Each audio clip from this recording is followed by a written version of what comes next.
નમસ્કાર મિત્રો, આગળના લેક્ચરમાં આપણે પાવર ઇલેક્ટ્રોનિકનું ઇન્ટ્રોડક્શન જોયું અને એસસીઆર કઈ રીતે વર્ક કરે છે એ આપણે જોયું. બરાબર, તો એ તમને અહીંયા લિંક યુટ્યુબમાં તમે લાઈવ જોતા હશો અત્યારે, તો તમને અહીંયા લિંક આપેલી હશે કે જેમાં તમે આગળનો લેક્ચર રિવાઇન્ડ કરી શકો છો, કે જેમાં આપણે પાવર ઇલેક્ટ્રોનિક શું છે અને એસસીઆર શું છે, એની કેરેક્ટરિસ્ટિક શું છે એ જોઈએ. હવે આજે આપણે જોઈએ યુજેટી.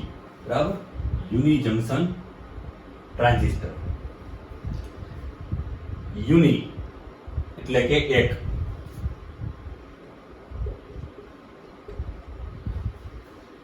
જંકશન અને ટ્રાન્ઝિસ્ટર.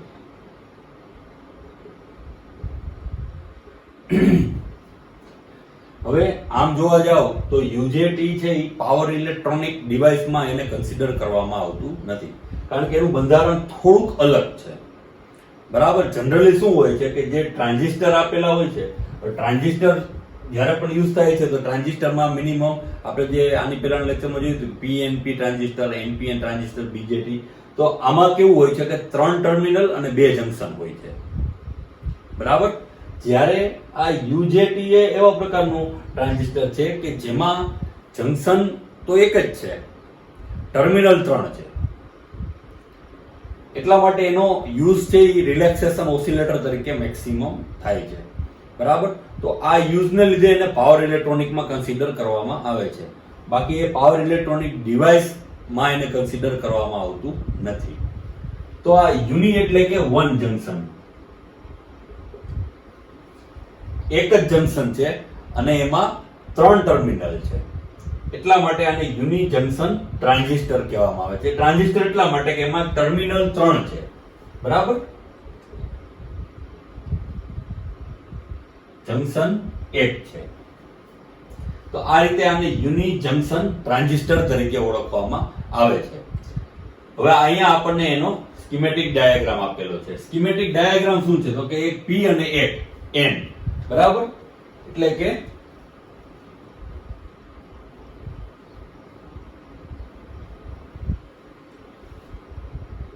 પી ટાઈપ અને એન ટાઈપ, બે પ્રકારના આપણે સિલિકોન વેફરનો યુઝ કરીએ છીએ. પણ અહીંયા ફેરફાર શું છે, ખાલી આ બે જ હોય પી અને એન, તો આપણે એને પીએન ડાયોડ તરીકે જાણીએ છીએ, પીએન જંકશન ડાયોડ, કે જેમાં 2 ટર્મિનલ હોય છે અને 1 જંકશન હોય છે. તો અહીંયા પણ કઈ બીજું તો યુઝ થયું નથી, પી અને એન જ યુઝ થયા છે. તો પછી આ 2 ટર્મિનલ શા માટે? અહીંયા બેઝ 1 અને બેઝ 2 અને આ એમીટર, તો આ શા માટે? પેલા તો આપણે એ જોવું પડે. તો એ એનું બંધારણ છે, એનું કન્સ્ટ્રક્શન થયેલું છે. તો આ એન પ્રકારનો જે વેફર યુઝ કરવામાં આવે છે એમાં ડોપિંગ ઓછું કરવામાં આવે છે, અને પી પ્રકારનું જે રિજિયન છે, બરાબર, પી પ્રકારના વેફરમાં ડોપિંગ વધારે કરવામાં આવે છે. હવે થોડુંક આપણે એ સમજીએ કે આ પી નો એરિયા છે એ એન કરતા ઓછો છે અને ડોપિંગ વધારે, અને એન નો એરિયા વધારે છે પી કરતા અને ડોપિંગ ઓછું. તો એના કારણે શું થાય છે કે પી સાઈડ થી પ્રેશર એન સાઈડ તરફ વધે છે અને એન સાઈડ નો રેઝિસ્ટન્સ વધે છે. એન સાઈડમાં શું થાય છે, એનો રેઝિસ્ટન્સ વધે છે, કારણ કે ડોપિંગ ઓછું છે અને અહીંયા ડોપિંગ વધારે છે અને એરિયા નાનો છે. એટલે અહીંયાથી આ બાજુ એક પ્રેશરાઇઝ ઇલેક્ટ્રોનનો ફ્લો પણ આપણને મળી શકે. બરાબર, તો આ સ્ટ્રક્ચરનો રેઝિસ્ટન્સ વધારે છે એટલે એના રેઝિસ્ટન્સને આરબીબી કીધો છે. બરાબર, બેઝ રેઝિસ્ટન્સ આરબીબી. જે આખું યુજેટી નું ફંક્શન છે એ આપણે આ રેઝિસ્ટન્સ છે એના ઉપર વર્ક કરે છે. તો હવે આ આરબીબી ને 2 ભાગમાં ડિવાઈડ કરી નાખેલો છે. ઉપરનો જે ભાગ છે એને આરબી2 અને આ આરબી1. બરાબર, એટલે આને ટર્મિનલ B2 અને B1. હવે આપણે એનું ડાયાગ્રામ, સ્કીમેટિક ડાયાગ્રામમાં અંદરનું સ્ટ્રક્ચર જોઈએ. તો અંદરના સ્ટ્રક્ચરમાં આ એન બાર છે. બરાબર, આ એન ટાઈપ બાર છે જેનો એરિયા વધારે છે, અને આ પી ટાઈપ છે જેનો એરિયા ઓછો છે. અને આ જે બને છે અત્યારે એ પીએન જંકશન. તો એન ટાઈપમાં આપણે જેમ વાત કરેલી એમ ઇમ્પ્યુરિટી છે એ ઓછી રાખવામાં આવે છે. હવે આ બેઝ નું સ્ટ્રક્ચર કઈ રીતના હોય છે, તો બેઝ આ રીતે રાખેલા હોય છે, જો બેઝ 2 અને બેઝ 1. હવે તમે આ ડાયાગ્રામમાં એક વાત નોટ કરી હોય તો આપણે અહીંયા આ પી બાર છે એ પી બાર ને અહીંયા સેન્ટરમાં ન રાખતા ઉપરની સાઈડ રાખેલું છે, બરાબર. તો એ પણ એક સ્ટ્રક્ચર કન્સ્ટ્રક્શનનો પાર્ટ જ છે કે શા માટે પી બાર ને B2 બેઝ ની નજીક રાખવામાં આવે છે અને B1 બેઝ થી દૂર રાખવામાં આવે છે. એ વસ્તુ અહીંયા પણ તમને જોવા મળશે કે આ n બાર માં p બાર છે એ એટલું, એટલે આ જ્યારે ડાયાગ્રામ આપણે ડ્રો કરીએ ત્યારે પણ આ ટેકનિકલ આસ્પેક્ટ થી આને ધ્યાનમાં રાખવાનું છે કે p બાર છે એ n થી ઉપર આવશે, બરાબર, નહીં કે અહીંયા સેન્ટરમાં. આ બેઝ 2 અને બેઝ 1 ના ટર્મિનલ કઈ રીતે આપણે એરેન્જ કરેલા છે. જનરલી અહીંયા આપણને જોતા એક જ વેફરમાં આપણે B2 અને B1 ટર્મિનલ રાખેલા હોય એવું લાગતું હોય, પણ એવું હકીકતથી હોતું નથી. અંદરના સ્ટ્રક્ચરમાં આ રીતના B2 અને B1 ને આપણે એરેન્જ કરેલા હોય છે, બરાબર. અને અહીંયા જે કોન્ટેક્ટ આપેલો છે એ ઓહમિક બેઝ કોન્ટેક્ટ છે અને આ છે એ સિરામિક કોન્ટેક્ટ છે કે જેથી આપણને કન્ડક્ટિવિટી મળે, બરાબર. અને હવે વાત કરીએ સિમ્બોલની, તો આ છે એનો સિમ્બોલ, બરાબર. એમીટર, બેઝ 2 અને બેઝ 1. તો આ સિમ્બોલમાં પણ તમે વાત નોટ કરજો કે આ છે સેન્ટરમાં ન રાખતા ઉપરની સાઈડ હશે. ધારો કે આ એનું સેન્ટર આપણે ગણીએ, બરાબર, તો એનાથી થોડુંક ઉપરની સાઈડ ટર્મિનલ દર્શાવવામાં આવે છે.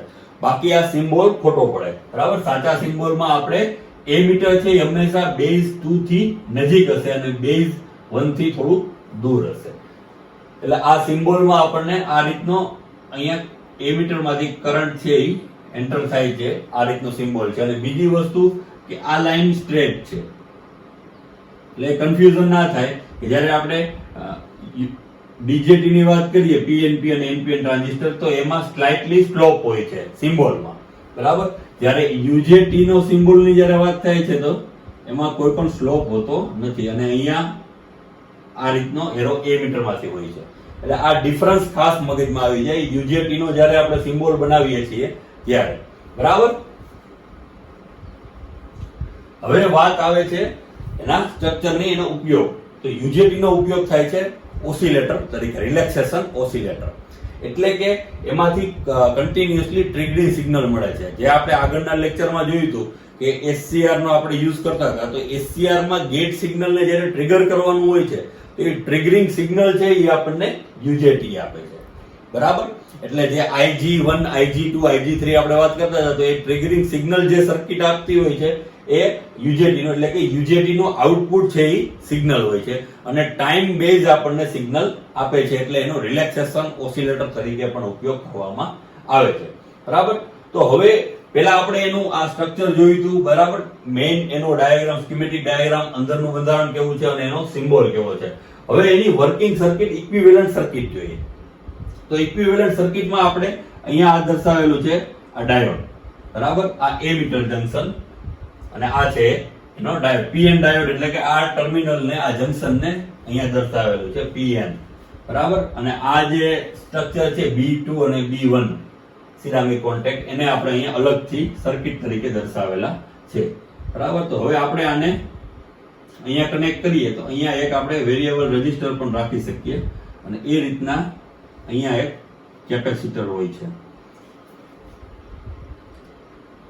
તો આ સ્ટ્રક્ચરને હવે આપણે સમજીએ કે શું છે. તો અહીંયા આ RB1 વોલ્ટ રેઝિસ્ટન્સ જે વેરિયેબલ હોય છે અને RB2 જે ફિક્સ રેઝિસ્ટર હોય છે અને ટોટલ રેઝિસ્ટન્સ છે એ RBB. હવે શા માટે આ રેઝિસ્ટર વેરિયેબલ હોય છે?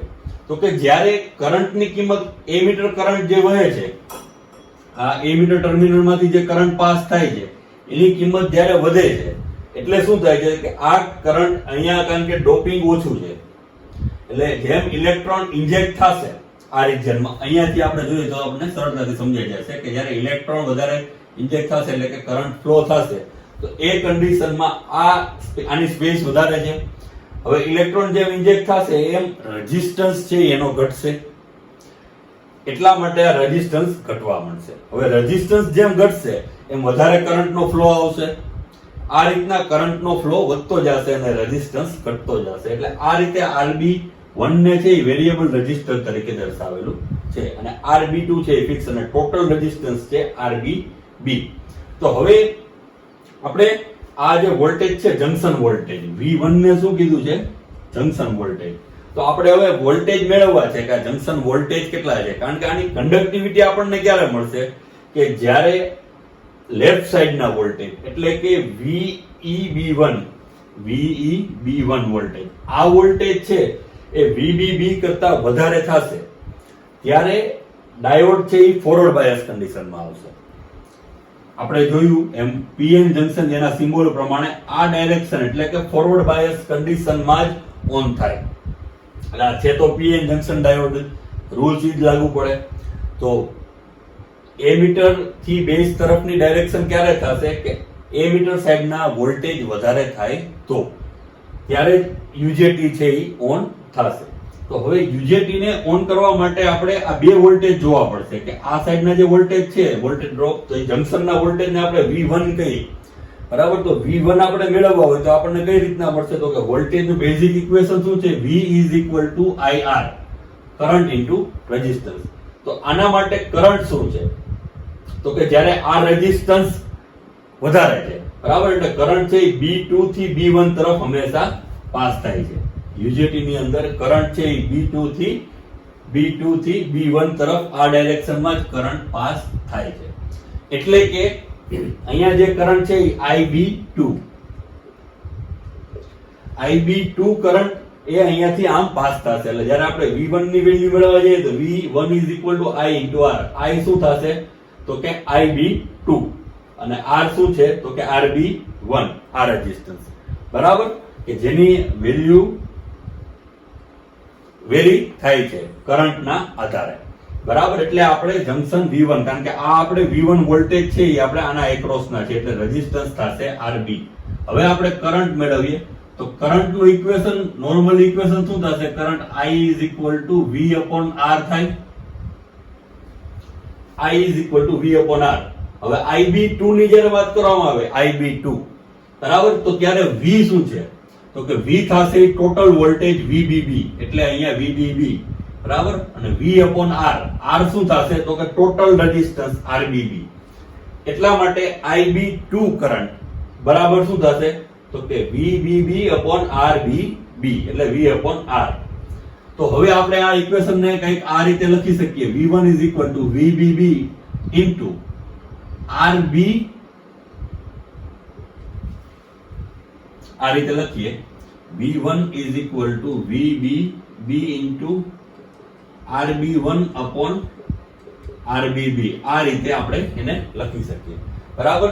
તો આને કહેવાય છે ઈટા, ઇન્ટ્રિન્સિક સ્ટેન્ડ ઓફ રેશિયો, બરાબર, ઈટા તરીકે દર્શાવવામાં આવે છે. ઈટાની વેલ્યુ 0.51 થી 0.81 અને ઈટાની વેલ્યુ કન્સ્ટ્રક્શન ઉપર આધારિત છે. UJT નું બંધારણ કઈ રીતના છે એના ઉપર ઇન્ટ્રિન્સિક સ્ટેન્ડ ઓફ રેશિયો આધારિત છે, બરાબર. ઈટા એટલે શું? ઇન્ટ્રિન્સિક સ્ટેન્ડ ઓફ રેશિયો, જેના આધારે UJT કઈ રીતના ઓન થશે એ આપણને જોવા મળશે. કઈ રીતે તો કે હવે આપણે એક ટેબલ ફોર્મેટમાં વિચારીએ કે એક બાજુ વોલ્ટેજ છે VBB, બરાબર, તો એ વોલ્ટેજ છે 20 વોલ્ટ, રાઈટ સાઈડના વોલ્ટેજ છે 20 વોલ્ટ, એટલે એ આપણે V1 જંકશન અહીંયા ઇફેક્ટિવ ક્યુ રહેશે V1 જંકશન, તો અહીંયા 20 વોલ્ટ અને into eta RB1 upon RBB, એટલે આની એક વેલ્યુ મળશે આપણને.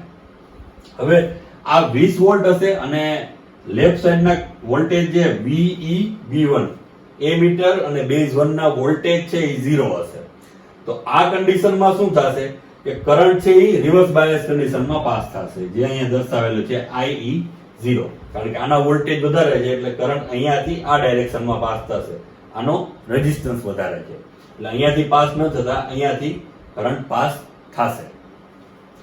પણ આ કરંટ બહુ માઇનોર અને લીકેજ કરંટ હોય છે જે UJT ને ડેમેજ કરી શકતો નથી, એટલે કે બહુ માઇનોર લીકેજ કરંટ છે IE0 અહીંયાથી પાસ થાય છે.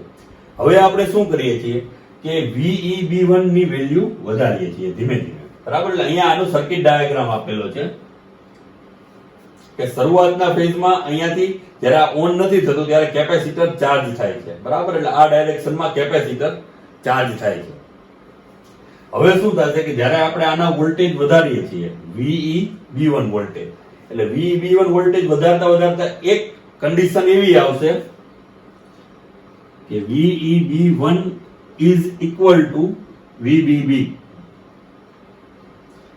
આ બે વોલ્ટેજ સરખા થઈ જશે, એટલે કે આ બંને જંકશને વોલ્ટેજ સરખા થઈ જશે ત્યારે કરંટ છે એમીટર કરંટ થઈ જશે 0. બરાબર, એમીટર કરંટ પાસ થશે. બંને બાજુ એનોડ અને કેથોડ બંને બાજુ વોલ્ટેજની વેલ્યુ સરખી થઈ જશે એટલે એમીટર કરંટ થઈ જશે 0. એટલે આ કન્ડિશનમાં કોઈ પણ પ્રકારનો કરંટ પાસ થશે નહીં. હવે VEB1 ની વેલ્યુ થોડીક વધારીએ છીએ. હવે જ્યારે એની વેલ્યુ V1 થી વધી જશે ત્યારે ડાયોડ છે એ ફોરવર્ડ બાયસ કન્ડિશનમાં આવશે અને IE કરંટ છે એ આ ડાયરેક્શનમાં પાસ થશે. હવે જેવા ઇલેક્ટ્રોન છે એ RB1 માં ઇન્જેક્ટ થશે એટલે કે અહીંયા બરાબર આ B1 ના રિજિયનમાં ઇન્જેક્ટ થશે એવો B1 નો રેઝિસ્ટન્સ ડ્રોપ થશે, ઘટશે અને જેના લીધે કરંટનો ફ્લો વધારે વધશે અને UJT ઓન થશે. બરાબર, એટલે આ રીતે UJT ઓન થાય છે. હવે આપણે એનો થોડોક ડાયાગ્રામ જોઈ લઈએ કે વોલ્ટેજ અને કરંટના ગ્રાફમાં કઈ રીતના એ વર્ક કરે છે. તો અહીંયા આ A પોઈન્ટ જોઈ લઈએ, આ 0 છે. એ પોઈન્ટેથી સ્ટાર્ટ કરીએ. તો એ પોઈન્ટ શું છે? તો આપણે જે વાત કરેલી કે VBB બરાબર 20 વોલ્ટ. બરાબર, અહીંયા જે આપણે 20 વોલ્ટ આપતા હતા આ એક્રોસ B1 અને B2 બેઝની એક્રોસ જ્યારે આપણે 20 વોલ્ટ આપીએ છીએ અને VEB1 છે એ 0 હોય છે. બીજી કન્ડિશન શું છે? VEB1 છે એ 0. એ પોઈન્ટ છે A. તો એ પોઈન્ટે શું છે તો કે રિવર્સ કરંટ પાસ થાય છે, નેગેટિવ કરંટ. એટલે આ ને આપણે કરંટ કીધું છે બરાબર, આ પોઝિટિવ ડાયરેક્શન, આ નેગેટિવ 0 થી આ બાજુ, એટલે આ આપણને નેગેટિવ વેલ્યુ કરંટની મળે છે જે આપણને અહીંયા ગ્રાફમાં જોવા મળે છે.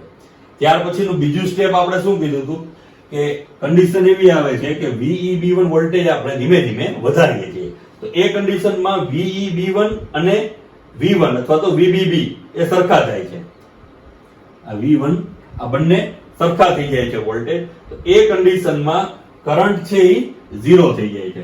એટલે કે આ B પોઈન્ટે કરંટ છે એ 0 થઈ જાય છે. બરાબર, આ કરંટ છે એ 0 થઈ જાય છે અને વોલ્ટેજની એક આપણને વેલ્યુ મળે છે, વોલ્ટેજ વધે છે. તો આ B1 આ B પોઈન્ટેથી હવે C પોઈન્ટે જ્યારે વોલ્ટેજમાં હજી વધારો કરવામાં આવે છે તો એ કન્ડિશનમાં કરંટમાં હવે ધીમે ધીમે વધારો થાય છે. એટલે કે અહીંયાથી હજી વોલ્ટેજમાં વધારો કરવામાં આવે છે એમ કરંટ છે એ RB1 માં ઇન્જેક્ટ થાય છે અને વોલ્ટેજમાં વધારો થાય છે. પણ જે આ રિજિયન છે એને કટ ઓફ રિજિયન કહેવામાં આવે છે, જે બહુ થોડા સમય માટે હોય છે. કટ ઓફ રિજિયનમાં B થી C તરફમાં વોલ્ટેજમાં વધારો થાય છે, અહીંયા C તરફ, એટલે એને પીક વોલ્ટેજ કીધા છે. શું કીધું છે? Peak voltage. અને આને કીધું છે પીક કરંટ. આ જે કરંટની પીક વેલ્યુ છે એ વોલ્ટેજ ઉપર ડિપેન્ડન્ટ છે. બરાબર, કે જ્યારે વોલ્ટેજ પીક થાય છે ત્યારે કરંટની વેલ્યુ જે મળે છે એને IP કીધું છે. તો હવે આ કન્ડિશનમાં હવે શું થાય છે કે હવે કરંટની વેલ્યુ જેમ જેમ કરંટ વધારે પાસ થશે અહીંયાથી એમ શું થશે તો કે રેઝિસ્ટન્સની વેલ્યુ ધીમે ધીમે ઘટવા માંડશે. બરાબર, અને ઘટતા ઘટતા એટલે કે કરંટની વેલ્યુ આપણને વધે છે અને વોલ્ટેજની વેલ્યુ છે એ ડાઉન થાય છે. બરાબર, તો આ જે રિજિયન છે એને શું કીધું છે? Negative resistance region. Negative resistance region આપણે સમજવું હોય બરાબર તો આપણે એને ગ્રાફથી પણ સમજી શકીએ કે સપોઝ આપણે આ રીતના કોઈ ગ્રાફ હોય અને આ લાઈનનો આપણે સ્લોપ મેળવવો હોય તો આપણે ઇક્વેશન આવતું y mx c. તો એમાં આપણે m છે એ સ્લોપ હતો. તો એ m આપણને કઈ રીતે મળતો હતો તો કે m y/x. બરાબર, આ રીતે આપણને આનો સ્લોપ મળતો હતો. તો અહીંયા આપણે આ જોઈએ કે આ શું છે તો કે આ x અને આ y. તો આ લાઈનનો આપણે સ્લોપ મેળવવો હોય તો એ આપણને કઈ રીતે મળે તો કે આ રીતે. આ એની x વેલ્યુ, આ એની y વેલ્યુ. બરાબર ને m બરાબર x/y. તો અહીંયા આપણે જ્યાં સ્લોપ મેળવવા જઈએ સપોઝ તો એ આપણને સ્લોપ કઈ રીતે મળશે?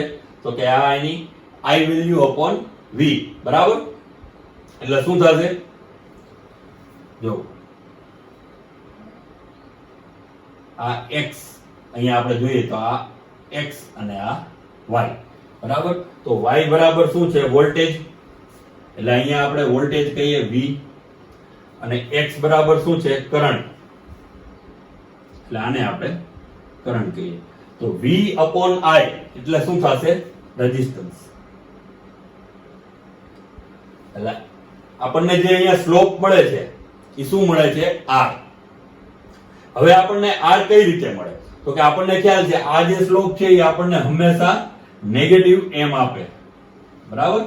આનો ઢાળ છે હંમેશા નેગેટિવ જ વેલ્યુ હોય. શું કામ? તો કે y અપોન x કરો તમે, જ્યારે આ વેલ્યુ અને આ વેલ્યુ અને આનો ડિફરન્સ લ્યો છો, સપોઝ y ની વેલ્યુ છે આ 1 અને 2 અને x ની વેલ્યુ છે ધારો કે 3 અને 4, તો કોઈ પણ રીતે તમે આનો y મેળવવા જશો તો y તમને શું મળશે? તો કે 1 - 2 અને આ 1 - 2 અને આ શું મળશે? 3 આ 1 વેલ્યુ છે અને આ 3 વેલ્યુ, એટલે y ની જે કિંમત મળશે અને x શું મળશે તમને? 4 - 3, એટલે તમને માઈનસ માં જે વેલ્યુ મળશે એ ઢાળની વેલ્યુ માઈનસ હશે. એટલા માટે આ તો એક મેથેમેટિકલી વાત થઈ, બરાબર? તો એ રીતના કોઈ પણ રેખા હોય, બરાબર, x 2 ડાયમેન્શનલ પ્લેનમાં આ ડાયરેક્શનની કોઈ પણ સુરેખા લેવામાં આવે, બરાબર, તો દરેકનો ઢાળ છે એ માઈનસ મળશે. તો અહીંયા આપણે સ્લોપ જે ઢાળ છે એ શું છે? તો કે રેઝિસ્ટન્સ. એટલા માટે આને મેથેમેટિકલી પણ નેગેટિવ રેઝિસ્ટન્સ રિજિયન કહેવામાં આવે છે. અને ટેકનિકલી જો વાત કરીએ કે એને નેગેટિવ રેઝિસ્ટન્સ રિજિયન શું કામ કહેવામાં આવે છે?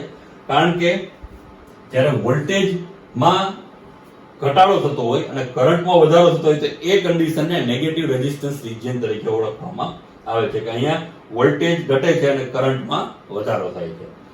તો આ અહીંયાથી પોઈન્ટ D સુધી જે આવે છે નેગેટિવ રેઝિસ્ટન્સ રિજિયન છે, અને D ને શું કીધું છે? વેલ્યુ વોલ્ટેજ, અને કરંટ જે મળે છે એને એટલે કે મિનિમમ વોલ્ટેજની વેલ્યુ, અને એના આધારિત જે કરંટ મળે છે એ વેલ્યુ કરંટ, અને ત્યારથી પાછું સેચ્યુરેશન રિજિયન સ્ટાર્ટ થાય છે, બરાબર? તો આ રીતના આપણને આના વેવફોર્મ દર્શાવેલા છે. હવે આપણે ધારો કે આના વેવફોર્મ સમજવા હોય તો UJT ના વેવફોર્મ છે એ આપણને રિલેક્સેશન ઓસિલેટર જેવા મળે છે, બરાબર? આ રીતના.